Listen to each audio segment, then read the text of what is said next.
നാരായണീയം ദശകം 14 കപിലോ ഉപാഖ്യാനം ശ്ലോകം 6.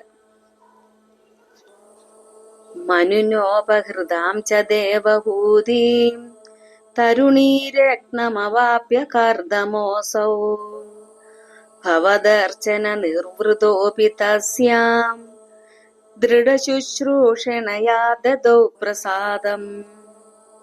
സാരാംശം ഒന്ന് നോക്കാം.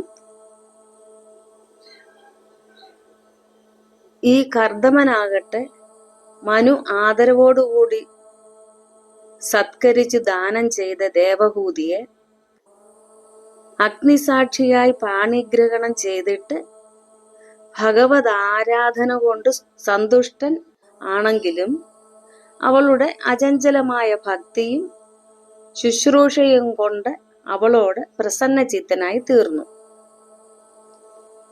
ശ്ലോകം 7. സപുനസ്തുതുപാസന പ്രഭാവാത് ദൈതാ കാമകൃതേ കൃതേ വിമാനേ വനിതാകുല സങ്കുലോ നവാത്മാ വ്യഹരത് ദേവപദേഷു ദേവഹൂത്യ. സാരാംശം ഒന്ന് നോക്കാം. പിന്നീട് ആ കർദമ പ്രജാപതി ഭഗവത് ഉപാസന നിമിത്തം ലഭിച്ച സിദ്ധിവിശേഷം കൊണ്ട് ഭാര്യയുടെ കാമസംതൃപ്തിക്കായി സ്വയം നിർമ്മിച്ച സഞ്ചരിക്കുന്ന മണിമന്ദിരത്തിൽ അപ്സരസുകളോടുകൂടി ഇടകലർന്ന് ദേവഹൂതിയും ഒന്നിച്ച് അതിമനോഹരങ്ങളായ ദേവവിഹാര സ്ഥാനങ്ങളിൽ ചെന്ന് സുഖമായി ദിനങ്ങൾ ചെലവഴിച്ചു. ശ്ലോകം 8.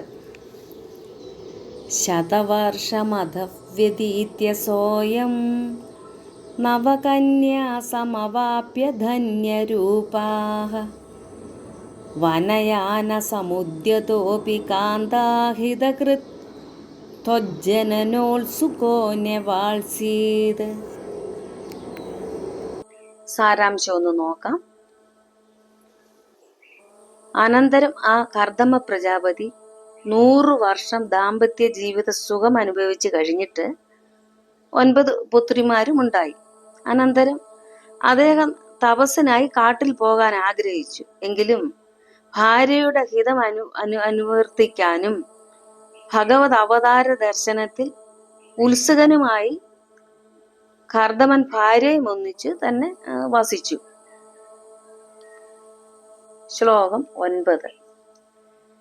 നിജഭർതൃഗിരാപവന്യശേവാ നിരതായാമതദേവ ദേവഹൂത്യാം കപിലസ്ത്വമജായഥാ ജനാനാം പ്രദയിഷ്യൻ പരമാത്മതത്വവിദ്യാം.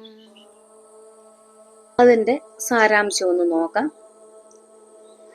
അല്ലയോ ഭഗവാനെ, അനന്തരം ഭർത്താവിന്റെ വാക്കനുസരിച്ച് ഭഗവാനെ ഉപാസിക്കുന്നതിൽ പൂർവാധികം ശ്രദ്ധയോടുകൂടി കഴിഞ്ഞ ദേവഹൂതിയിൽ ജനങ്ങൾക്ക് പരമാത്മതത്വമായ സാഖ്യദർശനം വെളിവാക്കി കൊടുക്കുവാൻ വേണ്ടി ഭഗവാൻ കപിലനായി അവതരിച്ചു. ശ്ലോകം 10. വനമേയുഷി കർദമേ പ്രസന്നേ മദസർവസമുപാദിശൻ ജനന്യൈ കപിലാത്മകവായുമന്തിരേശ ത്വരിതം ത്വം പരിപാഹി മാം ഗദൗഘാത്. ശ്ലോകം 10ന്റെ സാരാംശം ഒന്ന് നോക്കാം. അല്ലയോ കപിലമൂർത്തിയായ ഗുരുവായൂരപ്പ, കർദമൻ എല്ലാവിധത്തിലും സന്തുഷ്ടനായി വനത്തിലേക്ക് തപസ്സിനായി പോയപ്പോൾ അമ്മയ്ക്ക് മതസാര സർവസ്വമായ സാഖ്യം ഉപദേശിച്ചു കൊടുത്ത അങ്ങ് എത്രയും വേഗം എന്നെ എൻ്റെ രോഗങ്ങളിൽ നിന്നും രക്ഷിക്കണമേ എന്ന് ശ്രീ നാരായണ ഭട്ടതിരിപ്പാട് പറയുന്നതാണ്.